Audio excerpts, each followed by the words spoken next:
You are watching my channel Ahsan pets. अस्सलाम वालेकुम, मैं हूं अहसन ज़फ़र, कराची पाकिस्तान से। कॉकटेल हमेशा से मेरी पहली मोहब्बत, और आज हम बात कर रहे हैं तमाम बर्ड्स के बारे में।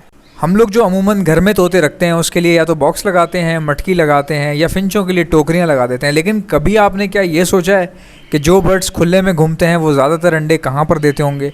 आप सुनकर हैरान रह जाएंगे ये बात कि मैंने काफ़ी जगह पर रिसर्च किया, पढ़ा, सर्च किया गूगल जो सर्च इंजन है वहाँ पर। उसके अलावा मैंने कुछ आर्टिकल्स पढ़े, कुछ लोगों से भी बात की। ऑस्ट्रेलिया में मेरे बहुत सारे दोस्त रहते हैं, वहाँ से मैंने पूछा तो कईयों ने ऐसी बात बताई कि आप हैरान रह जाएंगे सुनकर कि जितने बर्ड्स वाइल्ड में जो रहते हैं, इसी तरह ऑस्ट्रेलिया में फिंचे भी हैं। जो सामने फिंचे आप देख रहे हैं ये ऑस्ट्रेलिया में खुली घूमती हैं।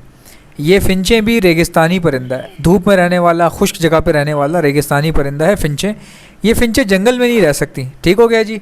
ऑस्ट्रेलिया में काफ़ी जगह ऐसी है जहाँ पे मट्टी वगैरह बहुत है।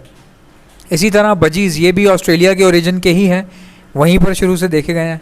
ये भी खुश्क जगह के बर्ड हैं। इसके अलावा साथ ही साथ कॉकटेल भी ऑस्ट्रेलिया ही का ओरिजिनेटेड है, वहीं पर ही वहाँ पर ही खुला पाया जाता है, यानी कि जंगली फ़िज़ा में। अब मैं आपको बताता हूँ कि इनमें हैरत अंगेज़ बातें क्या क्या हैं कि ये जंगली माहौल में कहाँ अंडे देते हैं। दरख्त के ऊपर देते हैं, दरख्त की लकड़ी के अंदर देते हैं, ये कहाँ देते हैं अंडे? अब मैं आपको बताता हूँ, आप हैरान रह जाएंगे सुन के। मैंने एक ऑस्ट्रेलिया में दोस्त है जो रिसर्च करता रहता है वहाँ पर उससे मैंने पूछा कि आपने जितने भी नेस्टिंग वगैरह देखी है ऑस्ट्रेलिया में, वाइल्ड नेस्टिंग जिसको नेचुरल कहा जाता है, किसी किस्म की कैप्टिविटी नहीं है वहाँ पे। उसने मुझे कहा कि जितनी पैरट फैमिली है ना, पैरट फैमिली, इसमें जो स्मॉल पैरट्स हैं इनमें आधे से ज़्यादा यानी कि 60% स्मॉल पैरट्स जो है वो ज़मीन पे घोंसला बनाते हैं, ज़मीन पे अंडे देते हैं, ज़मीन पे। अब आप हैरान रह जाएंगे कि ज़मीन पे कोई भी बर्ड्स जो है ज़मीन के ऊपर कैसे दे सकता है अंडे बच्चे, ऐसा कैसे पॉसिबल है? मैं आपको बताता हूँ कैसे पॉसिबल है।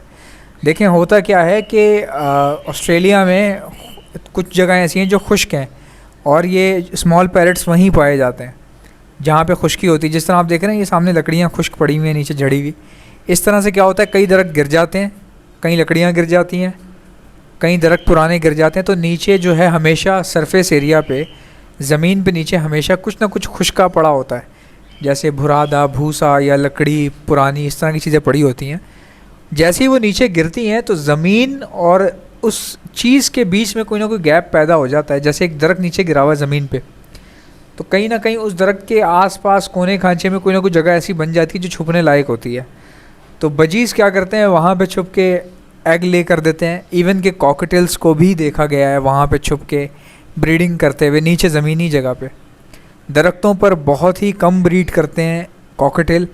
अगर इनको जगह मिल जाती है सेफ़ एंड सिक्योर तो ये कर देते हैं, वरना हमेशा नीचे पड़े हुए किसी भी कचरे के अंदर साइड पे जगह बना के ये अंडे देकर बैठ जाते हैं। और इतनी खामोशी से बैठते हैं कि पता भी नहीं चलता कि कॉकटेल ने यहाँ पे नेस्टिंग की हुई है या अंडे बच्चे दिए हुए हैं। आपको एक और हैरान कुन बात बताता हूँ जो कि काफ़ी लोगों को नहीं पता होती। वो बात ये है कि जंगली माहौल में ना जितने भी पैरट्स होते हैं ये ब्रीड बहुत कम करते हैं। ये पूरे साल में मेरे ख्याल से 2 बार ब्रीड करते होंगे ये। कोई भी स्मॉल पैरट ले लें या बिग पैरट ले लें, बिग पैरट तो बल्कि साल में एक ही क्लच देते हैं। अब पूछें कैसे? आपकी कैप्टिविटी में तो हर 2 महीने बाद एक क्लच आ रहा है ना, हर 2 महीने में एक क्लच आ रहा है ना, 2 महीने का एक क्लच है। या बहुत अगर बड़े पैरट हैं, कोई ऐसा है या कोई इस तरह के हैं, तो वो 3 महीने में एक क्लच दे रहे हैं। और जो मकाओ वगैरह हैं वो तो बहुत कम, उनके 2 ही क्लच होते हैं साल में। अगर देखा जाए कैप्टिविटी के अंदर भी 2 या 3, हार्डली 3 होते हैं। बाकी तो देखें मेहनत पे है। कुछ पुराने लोग ऐसे हैं जो क्लच पे क्लच ले रहे हैं, जो इंक्यूबेटर रख के बैठे हुए हैं, उनके पास तो वाकई ये बात सच है, क्लच ज़्यादा आ जाते हैं। लेकिन जंगली माहौल में भाई क्लच व्लच तो होते ही नहीं है। अब आप सोचें क्यों? देखें, इस तरह का अगर जंगली माहौल मिला हुआ है, ये जो चीज़ आप सामने देख रहे हैं, इतनी अच्छी एक्टिविटी में बर्ड के पास, बर्ड का दिल कहाँ करेगा ब्रीड करने पे? आप सोचें ना, जब पूरा दिन उसको इधर तो घूमने को मिल रहा है या मस्तियाँ करने को मिल रही हैं, इतना अच्छा एनवायरनमेंट मिला हुआ है, तो उसका ध्यान इतना जाता नहीं है ब्रीड पे। ये तभी ब्रीड करते हैं जब सर्दियाँ आ जाती हैं ना, जब इनको ठंड लग रही होती है, हवा चल रही होती है, तो ये छुपने के लिए क्या करते हैं, ये ब्रीड कर लेते हैं और छुपते रहते हैं कहीं किसी जगह पे अंडे देके ना, वहीं बैठे रहते हैं ये। जब सर्दियाँ आ जाती हैं, बहुत ज़्यादा हवाएं चलती हैं, उस वक्त ये ब्रीड कर देते हैं बस। वो भी हवाएं जो चलती हैं 3 महीने चलती हैं, 2 से 3 महीने। तो इनका क्लच जो होता है वो हार्डली मुश्किल 2 क्लच होते हैं। ये जंगल की बात बता रहा हूँ मैं आपको, 2 क्लच मैक्सिमम, ठीक है। अब उसकी वजह आपके सामने है। हमारे पास पिंजरे में जो बर्ड हैं कैप्टिविटी के अंदर, वो करेगा क्या, दाना खाएगा, आगे डंडी पे बैठेगा, फिर नीचे उतरेगा, फिर दाना खाएगा, फिर डंडी के ऊपर बैठेगा। उसके पास बेचारे के पास करने के लिए क्या है, कुछ भी नहीं है। तो वो इसीलिए क्रॉस पे क्रॉस, अंडे पे अंडे बेचारे बैठे रहते हैं वो पूरा पूरा दिन।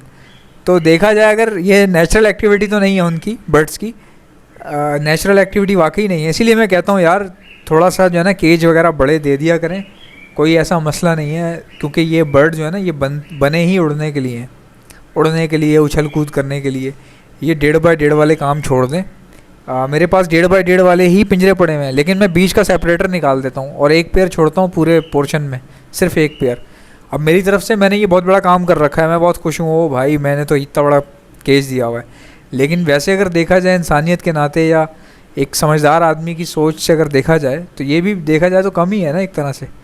एक चीज़ बनी उड़ने के लिए है तो उसको तो उड़ना ही चाहिए ना, बस उड़ती ही जाए, उड़ती ही जाए, उड़ती ही जाए। तो खैर ब्रीडिंग लें आप।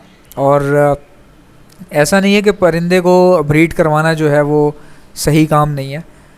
मैंने तमाम मौलवी अकराम जितने भी हैं हमारे, जितने भी मुफ्ती अकराम हैं, उनके मैंने बयानात सुने हैं। परिंदे को रखना जायज़ है, परिंदे का कारोबार करना जायज़ है, लेकिन उन परिंदे का जो मानूस हो जाते हैं, ठीक है। अब मिसाल के तौर पे आप कौवा रख के बैठे हुए हैं कि मैं ब्रीड करवाऊँगा, तो वो जुल्म है, वो गुनाह में शामिल होगा। आपको पता है एक बर्ड ऐसा है जिसकी नेचर ही जो है ना वाइल्ड है, जिसकी नेचर वाइल्ड है, ठीक है। वैसे तो हर बर्ड ही वाइल्ड होता है ना, हम तो उसको कैप्टिविटी में ला के आदी कर देते हैं।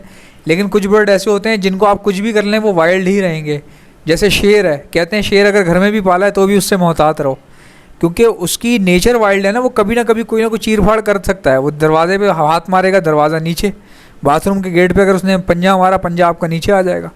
आप रीछ का बच्चा लेके घर पे पालोगे और सोचोगे कि बस ये जो है वो पालतू है, पालतू तो वो है, लेकिन उसकी जो नेचर है कि नाखून रगड़ना, छील देना, दरख्त की छिल्लड़ को जो है ना नीचे गिरा देना, वो उसकी नेचर में है।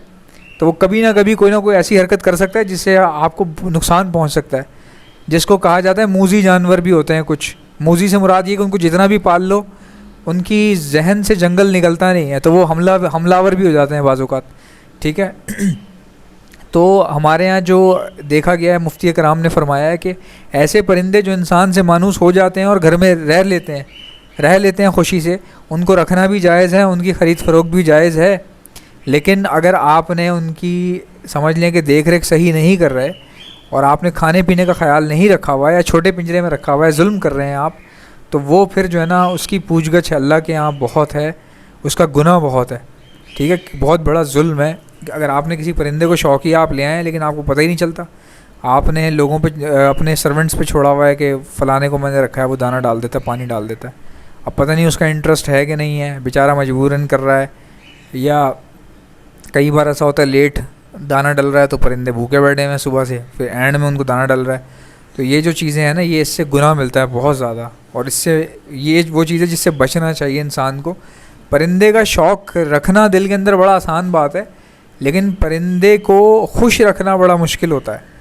तो आप सब लोगों से यही रिक्वेस्ट होती है, ये सब जंगल की बातें बताने का मकसद ही ये है कि मैं कोई जंगली आदमी नहीं हूँ आपको ये बातें इसलिए बता रहा हूँ कि परिंदे की नेचर से भी वाकिफ़ होना चाहिए ना बंदे को, कि कौन सा बर्ड किस लायक है, क्या कैपेबिलिटीज़ हैं उसकी, उसका नेचर क्या है उस बर्ड का। उसको उसके नेचर के हिसाब से कोशिश कर लें कि उसको माहौल प्रोवाइड कर दें उसके जहनीत के हिसाब से, ताकि वो खुश रहे। ब्रीड आना ना आना ये सब तो यार नसीब की चीज़ें हैं। रिस्क जब आना होता है तो लोग पत्थर बेच के अमीर हो जाते हैं यार, मैंने तो ये भी देखा है। तो परिंदे फिर भी बहुत बरकत वाला परिंदा है। इन परिंदों को आप कारोबार करते हैं तो बड़ा अच्छा एक मुनाफा हो जाता है। ये तो मेरी, अब मैं ख़ुद कर रहा हूँ तो मुझे पता है।